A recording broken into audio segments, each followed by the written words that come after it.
gospod Kordiš, včeraj odstop gospoda Lebna, ponujen odstop in sprejel ga je gospod Šarec. Kako to komentirate v Levici, nekakšni nevladni partnerici, zaveznici? Že včeraj smo dali komentar na to temo in iz včeraj na danes se seveda ni nič spremenilo. Pravilno je, da je minister Leben odšel, od tod naprej ne gre zadeva na organe pregona, ne se tam razišče, kaj točno je na stvari. Nas v Levici pa kot programsko stranko predvsem zanima, kaj bomo v letu 2019 naredili, kaj bomo delali dalje, zlasti na področju vprašanja varovanja okolja, ki ga minister Leben pokriva.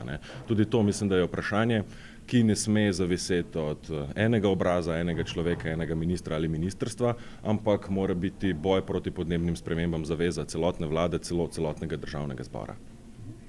Mislite, da je dovolj odhod gospoda Lebna ali naj tam odide še gospod Topolko, kakor je pozval premier Šarec?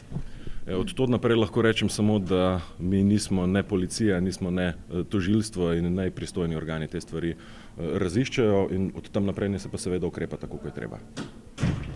Okay. Pa samo še eno vprašanje, v bistvu zdaj glede, ko ste rekli, da vas zanimajo programske zadeve, ampak če bo šlo tako naprej in če bo recimo prišlo do veta pri proračunu, se lahko zgodi, da proračun ne bo sprejet, to bi pa pomenilo neko novo politično situacijo.